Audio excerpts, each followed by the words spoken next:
I have proof. A WhatsApp screenshot from uThoni saying akuna ghost ngizomkeqa to uBlakey for dropping the same day as him. I would show you. And kuzokhumbuleka, this is not the first time we're hearing this. And before it was uSmamane, whereby uSmamane made the WhatsApp status where he said dankeqa uBlakey yabona Stc nabobani, and kwaba khona tension ebakhona. Sisazokhuluma ngaloko nginivezele ne-screenshot. Siphinde sikhumbule futhi ukuthi la madoda lawa, it is not the first time edisana. Kuzokhumbuleka ukuthi back then uBlakey had a song nomc angidlali nani, whereby uBlakey said iy'ntwana ey'ncane, said I'm a big boy, iy'ntwana ey'ncane ngizoyiqabula isiphongo. Referencing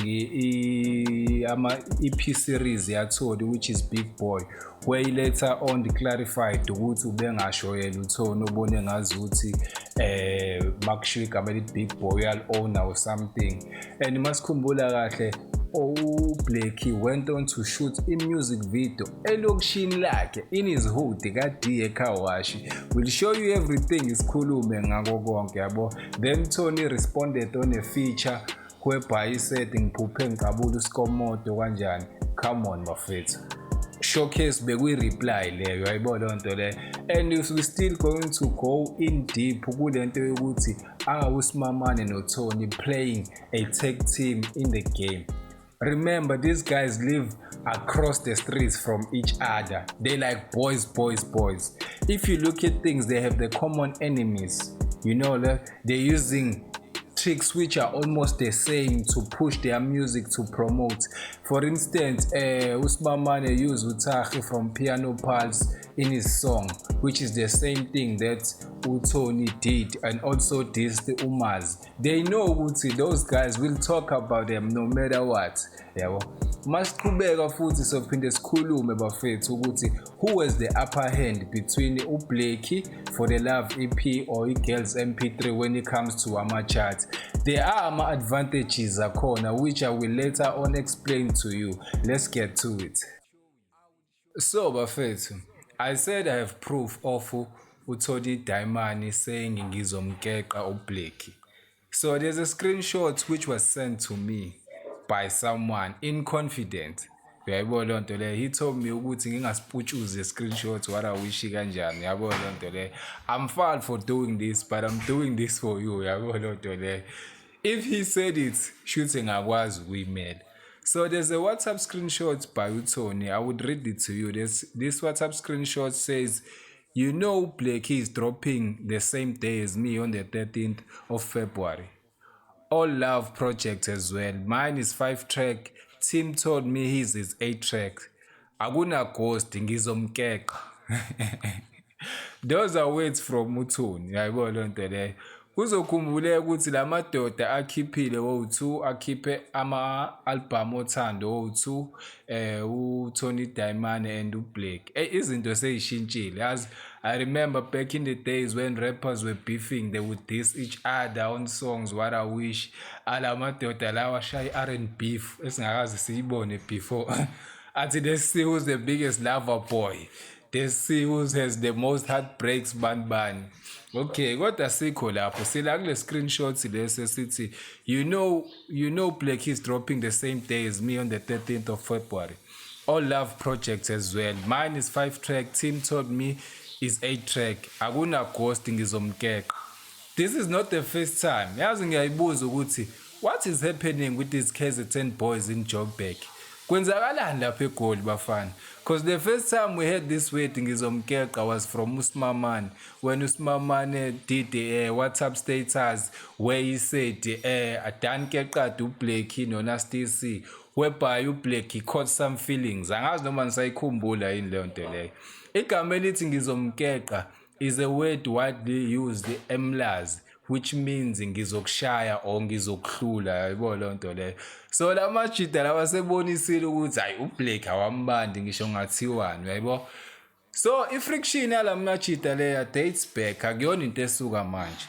You would remember there was a time whereby uBlakey did a feature where he was featured by umc ingoma ethi angidlali nani.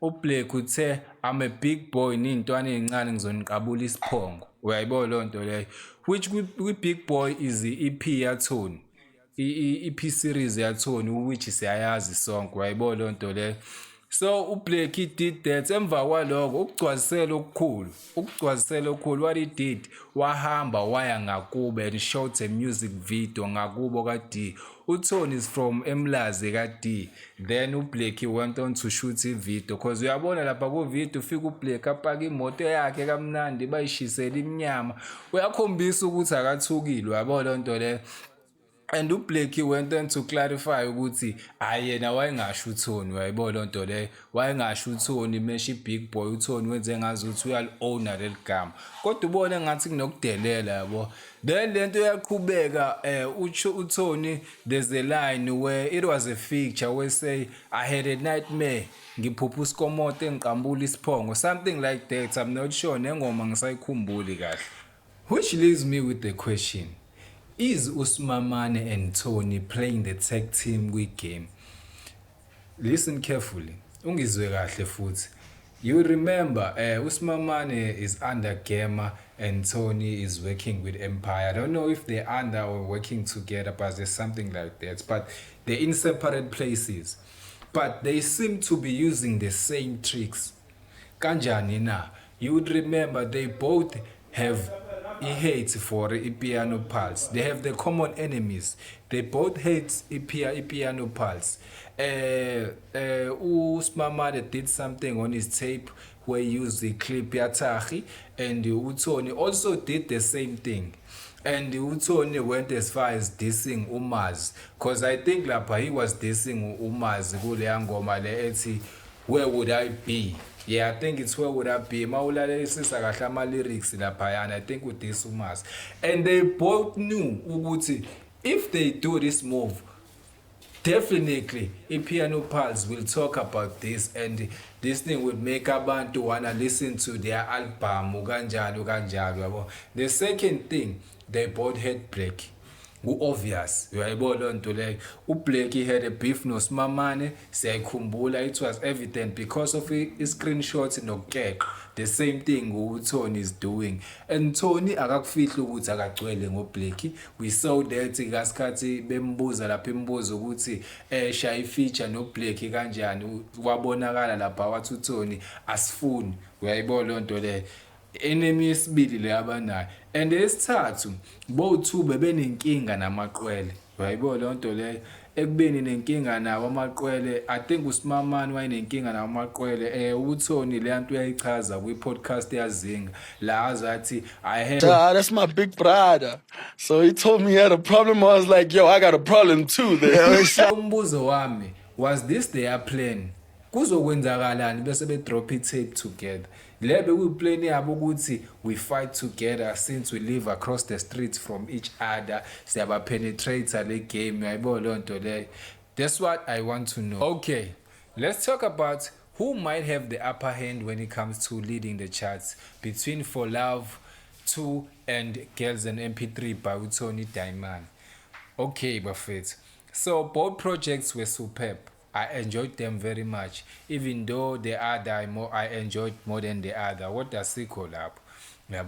Tony has 5 tracks on his EP, and Blake has 8 tracks on his project, which automatically gives uBlake i-advantage because yena uney'ngoma ey'ningi so abantu bazoyilalela kaningi uyayibona leyo nto leyo lokho kungenza iy'namba zakhe ukuthi zibe ningi kunezaTony and at the same time uBlake has more monthly listeners than uTony uyayibona leyo nto leyo at the same time uTony released i-track i-9 Missed Calls i-9 Missed Call already has ama-views amaningi it's been on high rotation abantu baya-enjoy which automatically gives uTony advantage at the same time because Spotify or Apple nalezi ezinye ilokhunja eindawo indlela ezisebenzisayo ukubala mengabe wena usunengoma esi over 1 million let's for argument's sake yes over 1 million, then lezi ezinye iy'number first day and first week mayifika zihlanganiswa ndawonye ukuthi these are your first week numbers. Suthi wena mengabe ushaye u-50,000 plus lo 1 million usushaya u-1 million and 50,000, those are your first week numbers, which uthoni ingoma yakhe already vele isinama-numbers 9 miss call okumnikeza i-advantage, uyayibona loo nto leyo, more than uBlake, uyayibona loo nto leyo. For me bafethu ngwalalelile O2 ngiyithandile yaThoni yaBlake i-right. I think ama-fans aBlake azo-enjoya very much eyaBlake, uyayibona loo nto leyo. I felt like yaThoni was more then siye on another song. There's a song that ayishayayo i-piano bani Piano Star, yeah. I think i-Piano Star mfethu ukhuluma ngoThato Heart. Bafethu senzongitshela if I'm reaching, but I think lapho ukhuluma ngoThato Heart. Uyayibona lapha yana uthi I fell in love with the Piano Star, dark skin, she petite, and ngimfuna la. Who's a dark skin and petite? Petite umuntu omncane ngomzimba. Obviously bafethu for me ulokhu nje ukhuluma ngoThato Heart, uyayibona loo nto leyo. Uthi her physique who unique ngamthanda kabi, and whenever she around ntwana ngiphela amandla, sihlangana emsebenzini ngisho bengishaya isipani. Bahlangana naye emsebenzini uThato Heart, bahlangana emsebenzini bashaya ingoma, then they went on to make videos, perform together kwi-Masama Awards, uyayibona loo nto leyo. Qhubeka ethi that's not what I think about. That's not what I think about. Mengicabanga nokucabanga benge ngifike la. She was treating me like a friend. Uyabo, yena uthanda mina. Sekuyimina naye blah blah blah. Siqhubeka ngifuna ukuloku ngichaza kakhulu. Kodwa lapha yana mfethu you can see ukuthi usho uThato Heart. Ngenzeka kusho ukukhona enye iYano Star engayazi mina mhlawumbe aseka spana naye abanengoma naye asazi, uyabo, kodwa according to me iyona, uyabo loo nto le. Then there's a song ayenza noSjava. Yo. Yabona mfethu ubekade wadlula kuma-heartbreaks noma wahlangana nabantu aba-toxic, you can relate kuleya ngoma leyana ayisho ayicula noSjava. Like mfethu at some point bese ujolile uhlangana namantombazane ukuthi awakwazi ukukhuluma nawe, yaxabana nawe njalo mfethu, mengabe niqabene uyagabha umuntu kunamagama amambi awashoyo kuwena, igcina i-relationship isi-toxic, of which nawe njengomjida igcinisa ikushintsha, uyayibona loo nto leyo. Ingichazile kakhulu lo ngoma leyo, and out of all nje mfethu it's 9 out of 10 mfethu, bese kuthi uBlake ngimnikeza u6 out of 10 bafethu. That's it from me bafethu. We came, we saw, now we gone.